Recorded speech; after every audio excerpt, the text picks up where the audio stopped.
প্রিয় ছাত্রছাত্রী, আর মাত্র কয়েকদিন বাদে আমাদের মাধ্যমিক পরীক্ষা 2 তারিখ থেকে। সময়টা তোমরা জানো 9:45 থেকে শুরু হবে।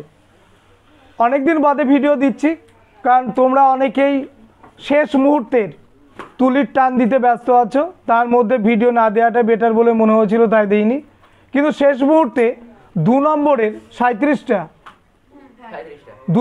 37টা প্রশ্ন দিতে বাধ্য হচ্ছি, কারণ এই প্রশ্নগুলো মনে হচ্ছে এবছরের জন্য খুব গুরুত্বপূর্ণ। তো সেই 2 নম্বরের প্রশ্ন 37টা আমরা এখানে আলোচনা করব। সঙ্গে আমার প্রিয় ছাত্রছাত্রী আছে, আর আছে দূরের প্রিয় ছাত্রছাত্রীরা। সব প্রিয় ছাত্রছাত্রীদের নিয়ে শেষ বেলায় লাস্ট ভিডিও মাধ্যমিক পরীক্ষার জন্য 2 নম্বরের 37টা কোশ্চেন আলোচনা করছি। শুরু করছি। প্রথম প্রশ্ন, অ্যানাল ঐতিহাসিকদের ইতিহাস চর্চার অভিনবত্ব কী ছিল? অ্যানাল ঐতিহাসিক কোথা থেকে? প্রথম কথা, অ্যানাল ইতিহাস চর্চা শুরু হয়েছিল কোন দেশে? ফ্রান্সে। উদ্দেশ্য কী ছিল?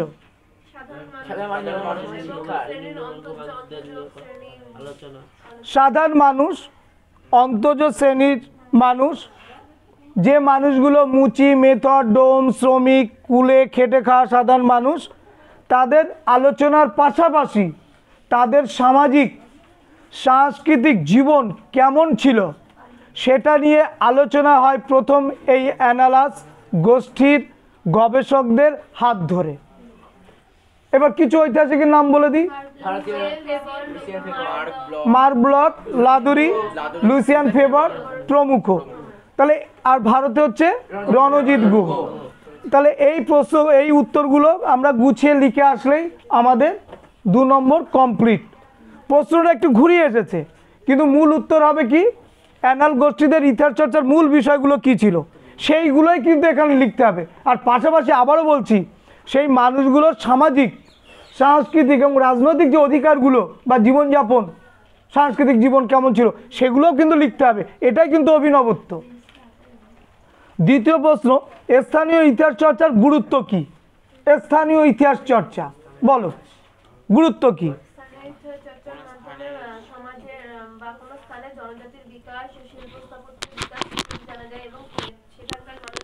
মাইক্রোফোনটা হাতে রেখে তাহলে পরিষ্কার আওয়াজ হবে।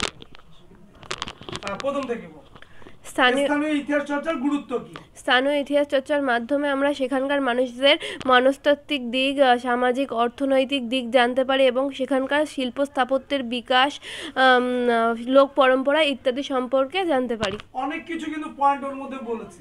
অনেকে একটা দুটো লিখে আসবেন আঞ্চলিক ইতিহাস চর্চা এই কারণে গুরুত্বপূর্ণ, কিন্তু প্রিয়াঙ্কা যতগুলো বললো সমস্ত ক্রাইটেরিয়াগুলো ক খ দিয়ে লিখে আসলে আরো বেটার হবে। সঙ্গে সঙ্গে একটা স্থানীয় ইতিহাস চর্চার বইয়ের যদি নাম যদি মনে থাকে, রাজতরঙ্গিনী, কাশ্মীরের রাজতরঙ্গিনী, ঠিক আছে, পাবনা জেলার ইতিহাস, বগুড়ার ইতিহাস, হুগলি জেলার ইতিহাস, এরকম সঙ্গে সঙ্গে একটা কি দুটো বইয়ের নাম লিখে আসবে, পাক্কা 2-এ 2, কাটার কোনো জায়গা নেই। নেক্সট কোশ্চেন, আত্মজীবনীমূলক 2টি গ্রন্থের নাম বলো। শুভ বলো। আত্মজীবনী, হ্যাঁ ওখান থেকে বলো, ওখানে বলো, শুনতে পাওয়া শোনা যায়। আত্মজীবনীর 2টি গ্রন্থের নাম একটু জোরে বলো। সর্বপ্রথম হলো বিপিন চন্দ্র 70 বছর, এবার রবীন্দ্রনাথ ঠাকুরের জীবন স্মৃতি, এছাড়াও বীণা দাসের শৃঙ্খল ঝঙ্কার। আচ্ছা, তাহলে 3টে বলে দিল।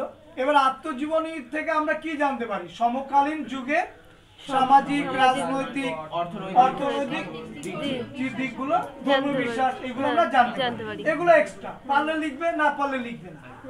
নেক্সট হচ্ছে বীরাষ্টমী ব্রত কে কেন চালু করেন? রিমা ওখান থেকে বলো, জোরে বলো। বীরাষ্টমী ব্রত চালু করেন সরলা দেবী চৌধুরানী। এর উদ্দেশ্য ছিল সেই সময় স্বদেশী জিনিসপত্রের প্রসার ঘটানো আর হচ্ছে নারীদেরকে বিপ্লবী আন্দোলনে যুক্ত করা, উৎসাহিত করা। খুব সুন্দর হচ্ছে। এবার বঙ্গদর্শনের যুগ বলতে কি বোঝায় বলো। 1872 থেকে 1882 খ্রিস্টাব্দ পর্যন্ত সময়কালকে বঙ্গদর্শনের যুগ বলা হয়। এবার বঙ্গদর্শন পত্রিকাটার ইয়েকে বঙ্কিমচন্দ্র চট্টোপাধ্যায়। বঙ্গদর্শন পত্রিকা মধ্যে এটা ছিল কি, এটাকে কি বলা হয়? প্রথম বাঙালি সমাজের মুখপত্র মনে আছে? হ্যাঁ। শিক্ষিত বাঙালি সমাজের মুখপত্রের নাম ছিল বঙ্গদর্শন। এবং রবীন্দ্রনাথের একটা দুর্ধর্ষ উক্তি ছিল, আমি উপসংহারে লাস্ট লাইনে লিখেছিলাম, মনে পড়ে কি? বঙ্গদর্শন আসিয়া প্রিয়া ঠিক বলেছে, বঙ্গদর্শন আসিয়া বাঙালি হৃদয় রাজ্য লুট করিয়া লইল, তাই তো? এই পত্রিকাটি মনে আছে এই লাইনটা? হ্যাঁ। আচ্ছা, আসলে কিন্তু এই লাইনটা অবশ্যই যেন লেখা হয়। নেক্সট হচ্ছে আর্কাইভস বা লেখাগার বা মহাপেশখানা কি কি রাখা হয়? বলো অরিন্দম, বলো বলো বলো। সরকারি নথিপত্র, রিপোর্ট, তারপরে সরকারি যে সমস্ত কাগজ, বলো আর। চিঠিপত্র, বলো আর। চিঠিপত্র, তারপরে গোয়েন্দা রিপোর্ট। Very good. আর দুষ্প্রাপ্য ছবি, দুষ্প্রাপ্য ছবি। আর বলো। বলো। সরকারি লেখাগারে সাধারণত রাখা হতো বিভিন্ন আগেকার দিনের চিঠিপত্র, যার থেকে আমরা স্থানীয় ইতিহাস অথবা তখনকার সামাজিক বিধিবদ্ধতার সম্পর্কে জানতে পারি। এবং তাছাড়া রাখা হতো সরকার বিভিন্ন নথিপত্র এবং সরকার এবং বিভিন্ন গুরুত্বপূর্ণ কাগজপত্র আর প্রায় ঠিক আছে। ছবি।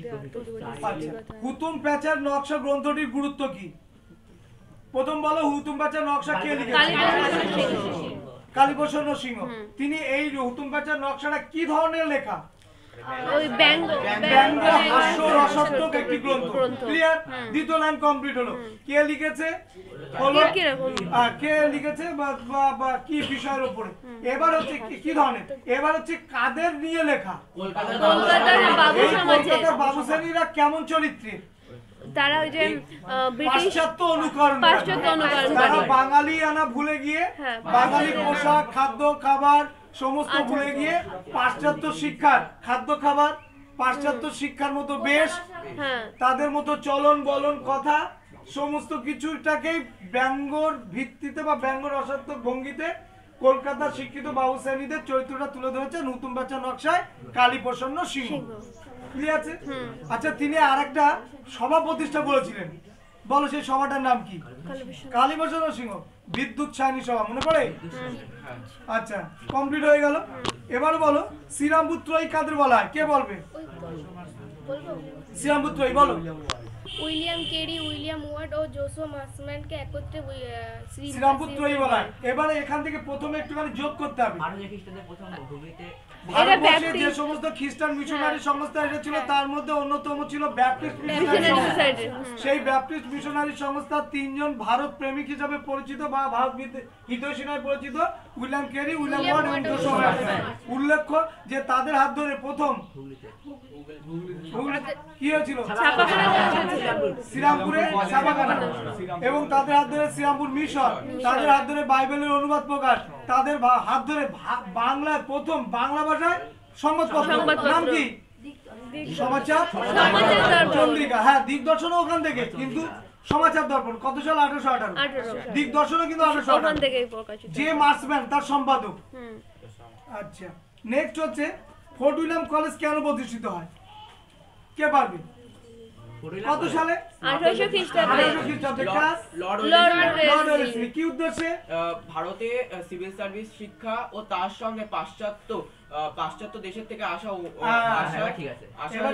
লোকেদের, সিভিলিয়ানদের ভারতের ঐতিহ্য, শিক্ষা, আচার আচরণ ও ভাষা শেখানোর জন্য। ভেরি গুড, এক্সেলেন্ট উত্তর।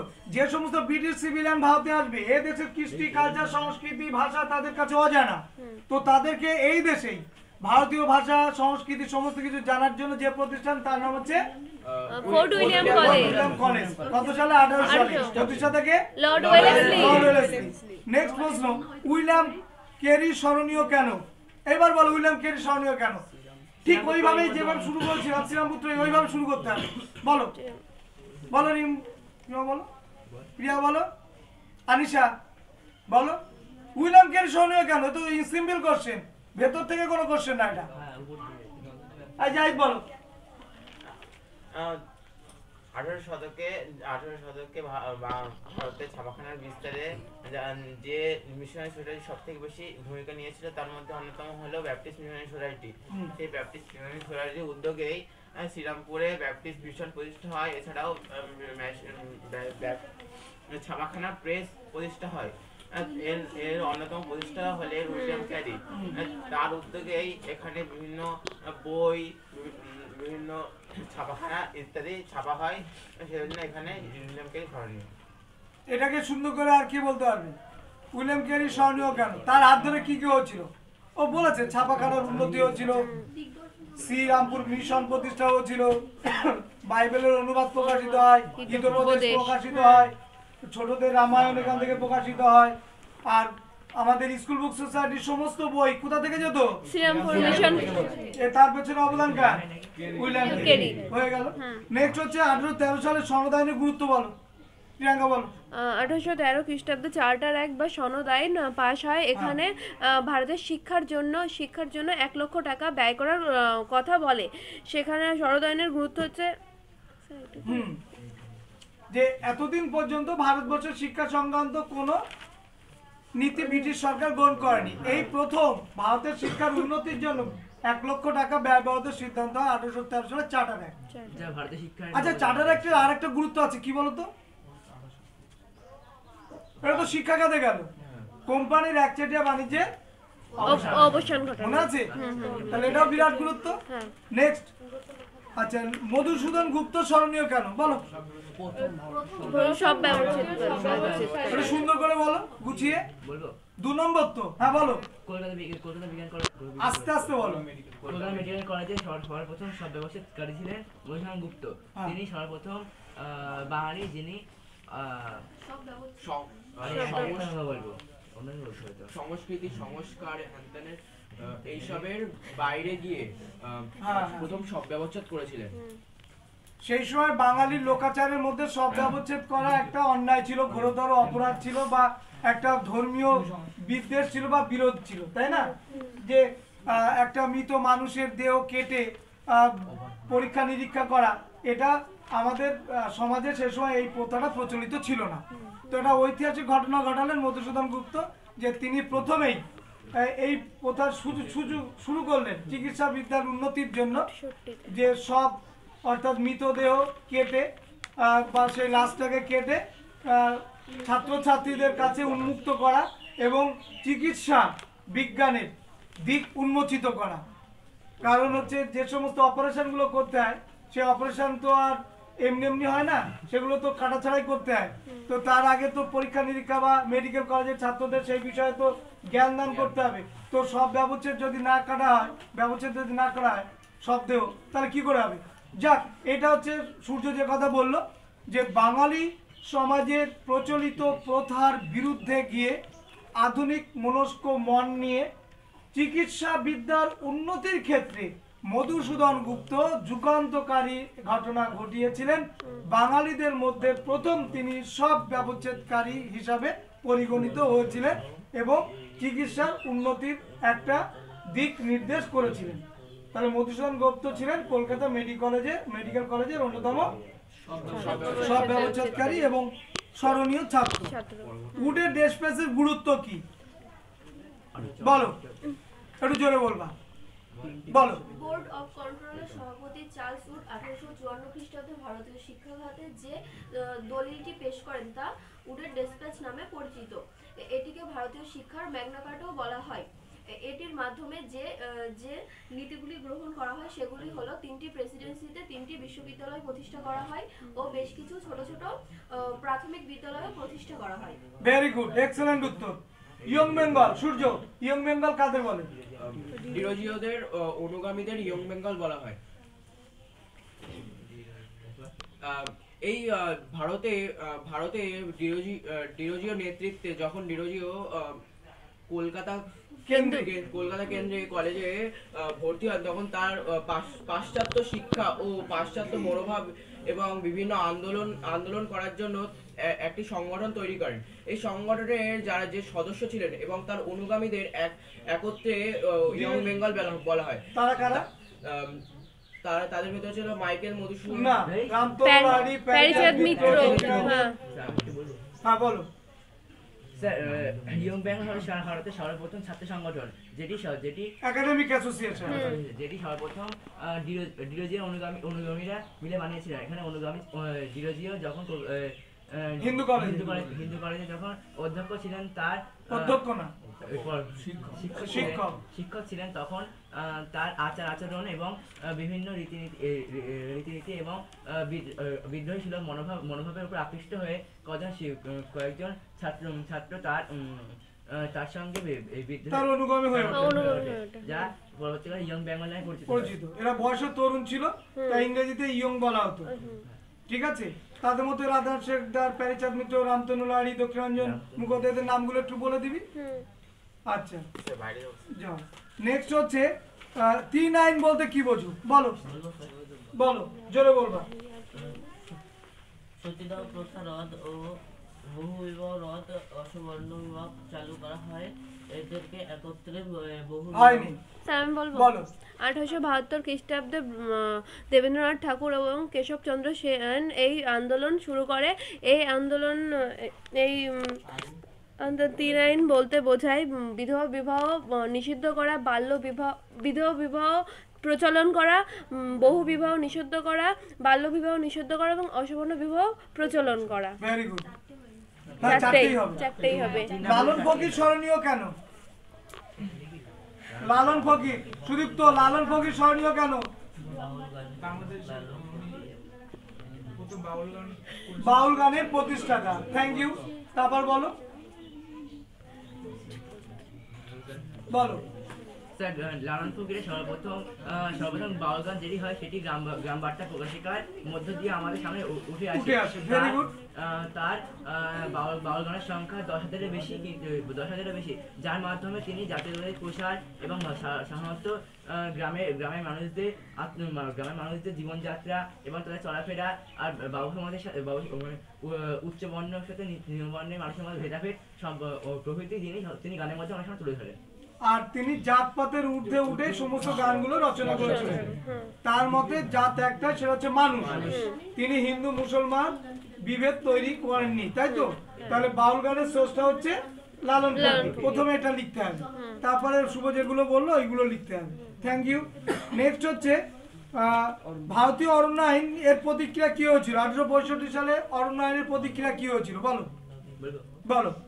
1865 খ্রিস্টাব্দের আগে সাধারণত এই অরণ্য আইন ছিল অরণ্য অধিকার ছিল মুন্ডাদের এবং বিভিন্ন আদিবাসীদের। কিন্তু 1865 খ্রিস্টাব্দের পরের থেকে যখন ইংরেজ শাসকরা বুঝতে পারে কি এই অরণ্য আইন যদি তারা পাস করে তাহলে তাদের অরণ্যের উপর একচেটিয়া অধিকার জন্মাবে এবং তারা অরণ্যের কাঠগুলো বিদেশে পাচার করতে পারবে এবং বিভিন্ন রেলপথে উন্নতি করতে পারবে। কিন্তু মুন্ডারা এই অরণ্য আইনের বিপক্ষে একটি প্রতিক্রিয়া তৈরি করেন এবং তারা এই বিদ্রোহ শুরু করেন, যার মাধ্যমে আমরা দেখতে পাই মুন্ডা বিদ্রোহ এবং বিভিন্ন আদিবাসী বিদ্রোহ হয়েছিল। হ্যাঁ। নেক্সট হচ্ছে তিতুমিরের প্রধানমন্ত্রীর নাম কি? মঈনুদ্দিন। আর সেনাপতির নাম কি? গোলাম আলী। আচ্ছা, সভা সমিতির যুগ, এখান থেকে দিশা, সভা সমিতির যুগ কাকে বলে? খুব ইম্পর্টেন্ট প্রশ্ন। জয়শ্রী, আনিশা, সভা সমিতির যুগ কাকে বলে? প্রথমে বল, সভা সমিতির যুগ বলেছেন কি? কোন শতকে? কেন? তাদের মধ্যে নামগুলো বলো। আচ্ছা, এরকম যখন ছোট করে প্রশ্নগুলো বলছি তখন উত্তর দিতে পারছি না, যখন ধরছি তখন বলছিস বলতে পারছিস না কেন? এইটাই কিন্তু উত্তর তো এটাই। অনিল শীল 19 শতকে সভা সমিতির যুগ বলেছে। কেন? 19 শতকে অনেকগুলো সভা সমিতি গড়ে উঠেছিল, যেমন বঙ্গভাষা, প্রকাশিকা সভা, জমিদার সভা, ভারত সভা, মাদ্রাস নেটিভ অ্যাসোসিয়েশন, তাই তো? কলকাতা জাতীয় সম্মেলন, বোম্বাই অ্যাসোসিয়েশন, কতগুলো। এই কারণে বলা ছোট করে বলতে পারছিস, কিন্তু ভারতসভা প্রতিষ্ঠার উদ্দেশ্য বলো। ভারতসভা প্রতিষ্ঠা কে প্রতিষ্ঠা করেছে? সুরেন্দ্রনাথ বন্দ্যোপাধ্যায় 1876 খ্রিস্টাব্দে। সঙ্গে কে ছিল? আনন্দমোহন বসু, নবগোপাল মিত্র। হয়ে গেল। এবার উদ্দেশ্য একদম স্পষ্ট করে জীবন মুখোপাধ্যায়ের বইতে ডান সাইডে লেখা আছে 1 2 3 4 করে। নাম্বার 1, সারা দেশে জনমত গঠন করা। 1 2 ভেরি গুড জয়শ্রী। হিন্দু মুসলমানের ঐক্যবদ্ধ করা। 2 3 বিভিন্ন ধর্মের ভিতরে সম্প্রীতি গড়ে তোলা। 3 4 ভারতীয়দের রাজনৈতিক রাজনৈতিক যে রাজনৈতিক দৃষ্টিভঙ্গি গড়ে তোলা, রাজনৈতিক ভাবে দৃষ্টিভঙ্গি গড়ে তোলা, এই হচ্ছে চারটে, একদম স্পষ্ট করে লেখা আছে। আচ্ছা, এবার ভাবসভার কৃতিত্ব কি? ওরা আইসিএস পরীক্ষায় সিভিল সার্ভিস পরীক্ষা তার কি করেছিল? বিরোধিতা করেছিল। কেন? ভারতীয়দের বয়স কত? 18, আর ইংল্যান্ডের বেলায় 21, আর ইলবার্ট বিলের পক্ষে প্রচার করেছিল, তাই তো? আচ্ছা, নেক্সট হচ্ছে ভাবসভা গেল। ইলবার্ট বিল স্মরণীয় কেন? অতনু, ইলবার্ট বিল বলো। ভারতের বড় কাছে দে, মাইক্রোফোনের কাছে দে। ভারতের বড়লর্ড লর্ড রিপনের উদয়নৈতিক সংস্কৃতিগুলির মধ্যে গুরুত্বপূর্ণ ছিল ইলবার্ট বিল ও ভারতের বড়লর্ড লর্ড রিপনের আইন সচিব কাটনি একটি ইলবার্ট বিলের খাসড়া প্রণয়ন করে, যা ইলবার্ট বিল নামে পরিচিত। হ্যাঁ, এটা কি বলা হয়েছিল? এটা ভুলে গেছে, সিপি ইলবার্ট হবে, সিপি ইলবার্ট বা পি ইলবার্ট। অত না লিখে শুধু ইলবার্টও লিখতে পারি। এই ইলবার্টে কি বলা ছিল? বিলে কি বলা হয়েছিল? ভারতের বিচারপতিরা ইংরেজদের বিচার মানে ইউরোপীয় একজন। ইলবার্ট বিলে আগে সাধারণত কোনো ইউরোপীয় কোনো ভারতীয় বিচারক ইউরোপীয়দের বিচার করতে পারতো না, আর কিন্তু এই বিলের মাধ্যমে সাধারণত ভারতীয় বিচারক ইউরোপীয়দের ইউরোপীয়দের বিচার করতে পারতো, কিন্তু পরবর্তীকালে ইউরোপিয়ানরা এর বিরুদ্ধে প্রতিবাদ শুরু করে, যার কারণে ইলবার্ট বিল টিকেনি। গগনেন্দ্রনাথ ঠাকুর কি কারণে স্মরণীয়? তিনি ছিলেন প্রথম মানে ব্যঙ্গচিত্র শিল্পী।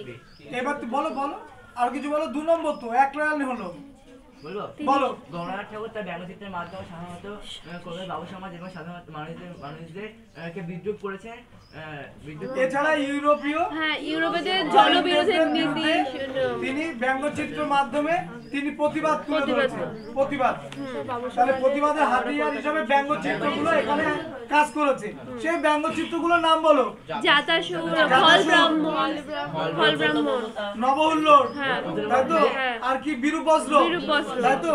তাহলে এই সমস্ত ব্যঙ্গচিত্রগুলো ছিল সেই সময় হাতিয়ার। এবং সমস্ত ব্যঙ্গচিত্রগুলো বলতো কোন পত্রিকা প্রকাশিত হতো? এরা এসিকিউ প্রশ্ন, এমসিকিউ প্রশ্ন। কোন পত্রিকায়? অমৃতবাজার। আচ্ছা, গেল। পঞ্চানন কর্মকার কি জন্য বিখ্যাত? তাড়াতাড়ি বলো, তাড়াতাড়ি বলো, বলো। চুপ, স্বর্ণশিল্পী পঞ্চানন কর্মকার বাংলার মুদ্রাক্ষর তৈরির ক্ষেত্রে এক স্মরণীয় নাম। তিনি প্রথম শ্রেণী দিয়ে কেটে উন্নত মানের বাংলার মুদ্রাক্ষর তৈরি করেন। তার প্রচেষ্টায় ছাপাখানা শিল্পের ব্যবসায়িক ভিত্তি প্রতিষ্ঠিত হয়। এক্সেলেন্ট উত্তর। জাতীয় শিক্ষা পরিষদের সঙ্গে কারা যুক্ত ছিলেন? ওই তো ফজল আলী আর এমকে। জাতীয় শিক্ষা পরিষদ 1906 খ্রিস্টাব্দে 92 জন সদস্য নিয়ে জাতীয় শিক্ষা পরিষদ গঠিত হয়। এদের মধ্যে সদস্য ছিল সত্যেন্দ্রনাথ ঠাকুর, রবীন্দ্রনাথ ঠাকুর, অরবিন্দ ঘোষ প্রমুখ। এক্সেলেন্ট উত্তর। বিশ্বভারতী প্রতিষ্ঠার উদ্দেশ্য কি ছিল? বিশ্বভারতী প্রতিষ্ঠার উদ্দেশ্যগুলি প্রথমে বলো, বিশ্বভারতী প্রতিষ্ঠা কে তৈরি করেছে? রবীন্দ্রনাথ ঠাকুর। কত সালে? 1921। এটা প্রথমে নিয়ে এবার বল উদ্দেশ্য। উদ্দেশ্য ছিল সর্বধর্ম সমন্বয়ের উদ্দেশ্যে বিশ্বভারতী প্রতিষ্ঠিত হয়। সমস্ত ধর্মের মিলনভূমি হিসেবে ভারতকে প্রতিষ্ঠিত করার জন্য বিশ্বভারতী তৈরি হয়। আর মানুষের শিক্ষা, হ্যাঁ, আর প্রকৃতি মানুষের শিক্ষা সমন্বয় ঘটানো, সেটা শান্তিনিকেতন। বিশ্বভারতী ও একটা পার্ট, কিন্তু বিশ্বভারতীর মূল উদ্দেশ্য কি ছিল? বিশ্বের সমস্ত শিক্ষার আলয় হবে বিশ্বভারতী। এইখান থেকেই সমস্ত বিশ্বে ছড়িয়ে পড়বে ভালো ভালো শিক্ষক, ভালো ভালো ছাত্র। এই জন্য দেখবি বিশ্বভারতী প্রতিষ্ঠার সঙ্গে যে সমস্ত শিক্ষক ছিল, জাপান থেকে এসেছিল, রাশিয়া থেকে এসেছিল, আমেরিকা থেকে এসেছিল, দেখবি আমরা লিখেছি কিন্তু। ওই জন্য তিনি শিক্ষকগুলো পৃথিবীর বিভিন্ন দেশ থেকে নিয়ে এসে এখানে জড়ো করেছিল। নেক্সট হচ্ছে তেভাগা আন্দোলনের মূল দাবি কি ছিল? প্রথমে বলো তেভাগা আন্দোলন কি? এটি কৃষক আন্দোলন। 1946 সালে ভারতের স্বাধীনতার প্রাককালে 3টি কৃষক আন্দোলন হয়। একটা হচ্ছে পুন্নাপ্রা ভাইলার আন্দোলন, একটা হচ্ছে তেভাগা আন্দোলন, আর একটা হচ্ছে তেলেঙ্গানা আন্দোলন। এই বাংলার দিনাজপুরে যে আন্দোলনটা হয় সেটা হচ্ছে তেভাগা আন্দোলন, এবং এটি প্রথম শুরু হয় বাংলাদেশে রংপুরে। মনে থাকবে, দানেশ বলে একজন বিখ্যাত কৃষক নেতা তিনি এইটা শুরু করবেন, এই তেভাগ আন্দোলন। এর মূল স্লোগান হচ্ছে আধা নয় 3 ভাগের 2 ভাগ কৃষকদের চাই, দিতে হবে। নাম্বার 1, দুটো স্লোগান ছিল এই আন্দোলনে, জমিদার, আর দুই নিজ খামারে ধান তোলো। আর এই আন্দোলনের জনপ্রিয় নেতা আমাদের বাংলার চারু মজুমদার। ক্লিয়ার? পাক্কা 2-2। নেক্সট প্রশ্ন, মিরাট ষড়যন্ত্র মামলা কেন হয়? 1929 সালে ভারতবর্ষে কমিউনিস্ট জঙ্গিবাদী শ্রমিক আন্দোলনকে দমন করবার জন্য, কমিউনিস্ট ভাবধারা অর্থাৎ সাম্যবাদী ভাবধারা প্রসার রোধ করবার জন্য 1929 সালে 33 জন কমিউনিস্ট নেতাকে এই মিরাট ষড়যন্ত্র মামলার প্রধান আসামি করা হয়েছিল। তার মধ্যে মুজাফফর আহমেদ, এস.এ. ডাঙ্গে, সিংরাবালু চেটিয়ার, পি.সি. যোশী উল্লেখযোগ্য। এবং শুধু তাই নয়, 3 জন বিদেশি ছিলেন, ফিলিপ স্পার্ক, বেঞ্জামিন ব্র্যাডলি আর হাচিনসন। এই মিরাট ষড়যন্ত্র মামলাকে বিখ্যাত বিজ্ঞানী আইনস্টাইনও এর বিরুদ্ধাচরণ করেছিলেন। অবশেষে আন্দোলনের চাপে 1934 সালে তাদেরকে মুক্ত করা হয় এবং জওহরলাল নেহরু, নেতাজি সুভাষচন্দ্র বসু, মহাত্মা গান্ধীও এদের সঙ্গে জেলখানাতে সদ্ভাব রেখে তাদের সঙ্গে আন্দোলনকে সমর্থন জানিয়েছিল। ক্লিয়ার? নেক্সট, 3 কাঠিয়ার ব্যবস্থা কি? 3 কাঠিয়ার ব্যবস্থা কি? নীলকর সাহেবরা নীল চাষীদের উপর এক বাধ্যতামূলক ব্যবস্থা আরোপ করে, যা মানে যে ব্যবস্থায় বলা হয় যে 20 কাঠা জমির মধ্যে 3 কাঠা জমিতে নীল চাষ বাধ্যতামূলক। গুড, সঠিক উত্তর। কত সালে? 1917 সালে। এবং পরবর্তীকালে আন্দোলনের চাপে 3 কাঠার ব্যবস্থা উঠে যায়। এটা স্বেচ্ছা করে না, তাতে কেউ যদি ইচ্ছা করে 3 কাঠা জমিতে নীল চাষ করতে পারতো। চম্পারণ কৃষি বিল পাস হয়। আর গান্ধীজির প্রথম সত্যাগ্রহ কোনটা? এই চম্পারণ সত্যাগ্রহ। নেক্সট, মোপলা কাদের বলা হতো? কেরলের মালাবার উপকূলের কৃষকদের মোপলা বলা হতো। এরা কাদের বিরুদ্ধে আন্দোলন করেছিল? ওইখানকার অত্যাচারী জমিদারদের, তাদের উপর অতিরিক্ত রাজস্ব চাপিয়ে দেওয়া হয়েছিল। আর কি করা হয়েছিল? তাদের অত্যাচার করা হতো। বেকার শ্রম খাটিয়ে, বেকার শ্রমটা কি জানিস তো? বিনা পারিশ্রমিকে, আমরা লাইনে পড়েছিলাম ফরভি, মনে আছে? ফরাসি বিপ্লবে সেটাই।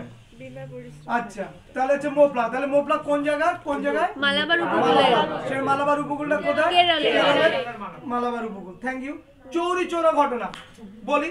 অসহযোগ আন্দোলনকালে শুনবি কিন্তু, উত্তর প্রদেশের গোরক্ষপুর জেলার চৌরি চৌরা গ্রামে যখন অসহযোগ আন্দোলনকারীরা ভগবান দাসের নেতৃত্বে মিছিল করে যাচ্ছিল, ঠিক সেই মুহূর্তে সেই অসহযোগ সত্যাগ্রহীদের ওপরে চৌরি চৌরা থানার পুলিশ কর্মীরা তাদের ওপরে নির্মমভাবে লাঠিচার্জ করে। এই যে লাঠিচার্জ করলো, এর ফলে অসহযোগীরা তাদের সত্যাগ্রহ আদর্শ ভুলে গিয়ে, অহিংস নীতি ভুলে গিয়ে সহিংস হয়ে ওঠে। 22 জন পুলিশ কর্মীকে থানার মধ্যে রেখে তালা বন্ধ করে আগুন জ্বালিয়ে পুড়িয়ে মেরে ফেলে। এই ঘটনাকে বলা হয় চৌরি চৌরা ঘটনা। গান্ধীজির সঙ্গে সঙ্গে তখন তিনি অসহযোগ আন্দোলন বন্ধ করে দিলেন। কেন? যে আন্দোলন অহিংস জায়গায় সহিংস হয়েছে, হিংসার আশ্রয় নিয়েছে, যা তার মতের পথের বিরুদ্ধ। তাই তিনি এরকম একটা বিশাল আন্দোলনকে, ক্ষুদ্র একটা ঘটনাকে, তুচ্ছ একটা ঘটনাকে মুখ্য করে এই বিশাল বড় আন্দোলনকে স্তব্ধ করে দিলেন। এরও সমালোচনা করেছিলেন জওহরলাল নেহরু, নেতাজি সুভাষচন্দ্র বসুর মতো লোকেরা। এই হচ্ছে চৌরি চৌরা ঘটনা। নেক্সট, রশিদ আলী দিবস কি? আজাদ বাহিনীর বীর ক্যাপ্টেন ছিলেন রশিদ আলী, কলকাতার অধিবাসী, তাই তো? 1946 সালে 12 ফেব্রুয়ারি দিল্লি লালকেল্লায় যখন তার প্রকাশ্যে বিচারের আদেশ হয়, তখন তার বিরুদ্ধে সারা ভারতবর্ষব্যাপী কলকাতাও তার পক্ষে দাঁড়িয়ে রশিদ আলী দিবস পালন করে। ঠিক আছে, এটাই রশিদ আলী দিবস। নেক্সট হচ্ছে মাতঙ্গিনী হাজরা সহনীয় কেন? গান্ধী বুড়ি নামে পরিচিত ছিলেন মাতঙ্গিনী হাজরা।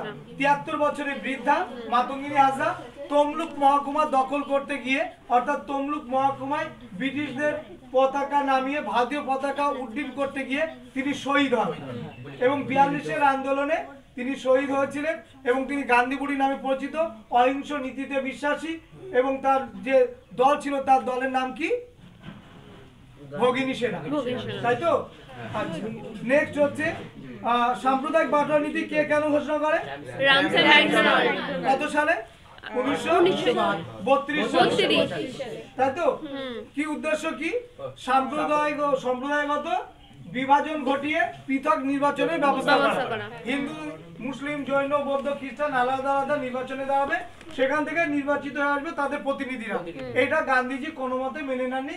সঙ্গে সঙ্গে তিনি জারবেদা জেলে সেই সময় আইন অমান্য আন্দোলনকালে বন্দী ছিলেন, শোনা মাত্রই তিনি অনশন শুরু করেন এবং তার জীবন যখন বিপন্ন তখন ছুটে যান তার কাছে অনুন্নত সম্প্রদায় নেতা বি.আর. আম্বেদকর, তাদের সঙ্গে চুক্তি হয় পুনা চুক্তি। তাহলে সাম্প্রদায়িক বাটোয়ারা নীতির মূল উদ্দেশ্য কি? সাম্প্রদায়িক বিভাজন ঘটিয়ে ভারতবর্ষের জাতীয় আন্দোলনকে স্তব্ধ করা। কে করেছিল? ব্রিটিশ প্রধানমন্ত্রী রামসে ম্যাকডোনাল্ড। নেক্সট হচ্ছে ভাষাভিত্তিক পুনর্গঠন কমিশনের সদস্য। এইবার বলো প্রীতম কারা? ফজল আলী, কে এম পানিক্কর, আচ্ছা। নেহরু লিয়াকত চুক্তি কত সালে হয়? 1950 সালে। উদ্দেশ্য কি? জনবিনিময় আর দাঙ্গাকে পরিচিত না করা, আর হচ্ছে যদি সমস্যার সমাধান বিভিন্ন সমস্যার সমাধান আলাপ আলোচনার মাধ্যমে করে সমস্যার সমাধান ঘটানো। তাহলে মূল উদ্দেশ্য আর পুনর্বাসন উদ্বাস্তু সমস্যার সমাধান ঘটানো। এই হচ্ছে ক খ গ, এইভাবে এগুলো লিখতে হবে। তাহলে আজকে ছিল এই প্রশ্নগুলো, যে প্রশ্নগুলো বলেছিলাম যে তোমাদের সামনে এইগুলো খুব গুরুত্বপূর্ণ। এই প্রশ্নগুলো অবশ্যই দেখে যাবে। আমার বিশ্বাস তোমরা ইতিমধ্যে এই প্রশ্নগুলো দেখেছো। আমাদের যদি প্রয়োজন হয় দেখা হবে নেক্সট ভিডিওতে। সবাইকে আমার পক্ষ থেকে ধন্যবাদ।